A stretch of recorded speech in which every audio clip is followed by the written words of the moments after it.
genome can therefore be interrogated at many different time levels.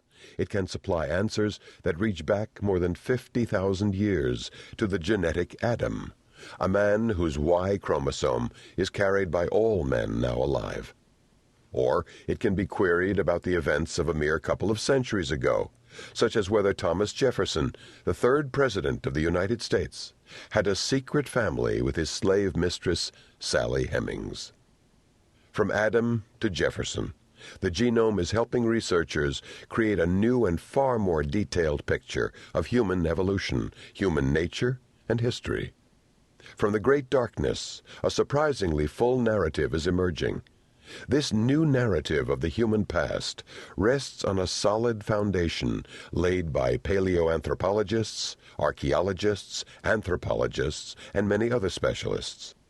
It can be called new in the sense that genetic information now contributes to each of these traditional disciplines and is beginning to draw them together. This book describes those aspects of human evolution, nature, and prehistory that have been illumined by genetic discoveries of the last few years. Readers who do not follow these fields closely may be surprised at the richness of the information in the new narrative. There exists no video of how apes slowly morphed into people, but a sequence of the salient events can, for the most part, be reconstructed.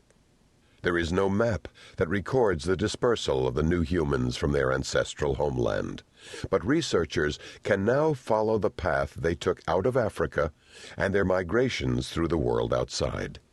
It's even possible to reconstruct some of the social institutions that emerged as people made the transition from a nomadic way of life based on hunting and gathering to today's complex societies.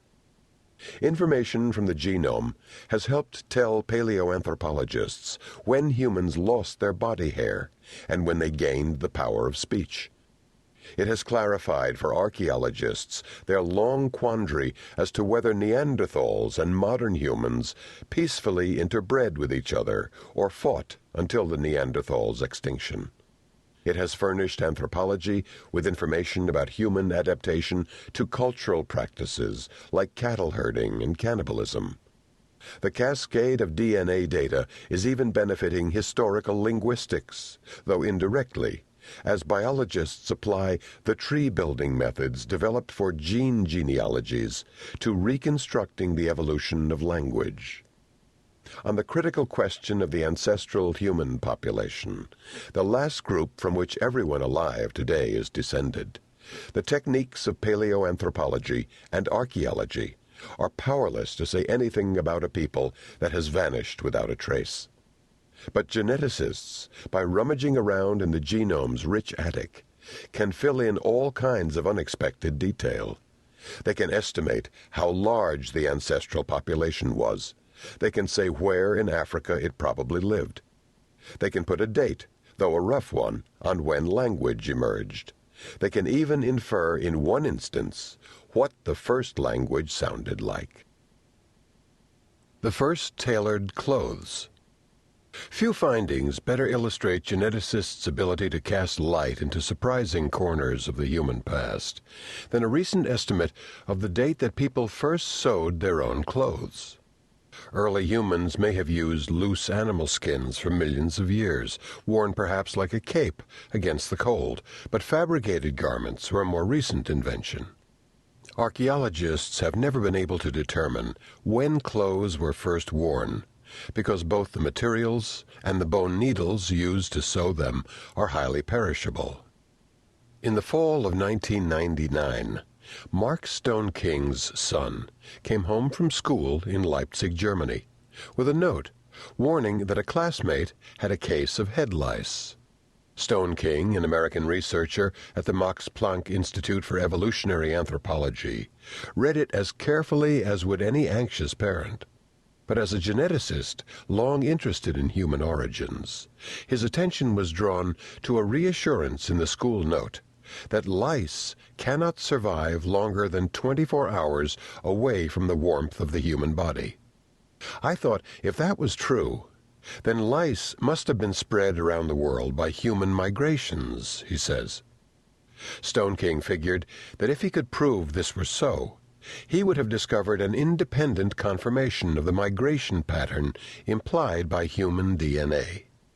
But after a few hours of library research, he realized that the lice might hold in their DNA an even more interesting fact: the date when humans first wore clothing. The compilers of the Book of Genesis were so exercised by the question of human nakedness that they included not just one, but two accounts of how people came to seek modesty in clothing. In the first, Adam and Eve sewed themselves aprons of fig leaves after realizing their state of undress. In the second, the Creator himself tailored the errant pair coats of skins before expelling them into the world beyond Eden. Neither account gives due weight to the other interested party in the story of human clothing, the louse. Once, after all, in the days when human forebears were fully covered with hair, just like any other ape or monkey, the louse must have ranged freely from head to toe. When humans lost their body hair, the louse's domain shrank, confining it to the lonely island of hair that tufts absurdly from the human head. But it patiently bided its time, and many millennia later, when people started to wear clothes, the head louse seized the chance to regain its lost territory by evolving a new variety, the body louse, that could live in clothing.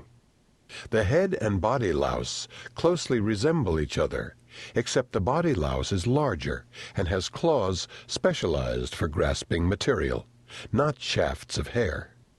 Stone King realized that he could date the invention of clothing if he could only figure out from variations in lice DNA the time at which the body louse began to evolve from the head louse. He collected head and body lice from the citizens of 12 countries around the world, from Ethiopia to Ecuador to New Guinea. He analyzed all the variations in a small segment of each head and body louse's genetic material, and arranged each population's lice in a family tree. Knowing the rate at which variations accumulate on DNA over the centuries, he could then calculate the dates of the various forks or branch points in the tree. The branch point at which the body louse first evolved from the head louse turned out to be around 72,000 years ago, give or take several thousand years either way. Assuming the body louse evolved almost immediately after its new niche was available to it, then people first addressed their nakedness only in the most recent stage of their evolutionary history. It was about this time, or a few thousand years later, that people perfected language and broke out of Africa to colonize the rest of the world. It seems they had decided to get dressed for the occasion. From Adam to Jefferson. Genetics, with its fresh new insights into the human past, ranges across many other academic territories. At least 7 traditional disciplines bear on the human past.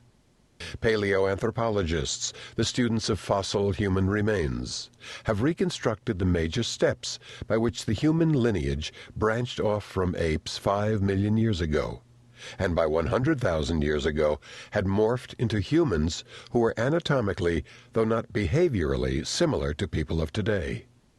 Archaeologists have picked up the story from there, establishing the foundation of dates and basic facts on which other specialists seek to reconstruct various aspects of past human behavior. Population geneticists have tracked the migration of human populations around the world. Their early analyses were based on differences in human proteins, but the emphasis has now switched to DNA, a more convenient and informative source. Historical linguists have traced back the family tree of human languages, reconstructing vanished tongues, such as Proto-Indo-European, the inferred ancestral tongue of many languages spoken in Europe, Iran, and India. Primatologists, after many years of patient observation, have gained a deep understanding of how chimpanzee and bonobo societies work. This achievement provides insights into the social organization of the primates from which both chimps and people evolved. Since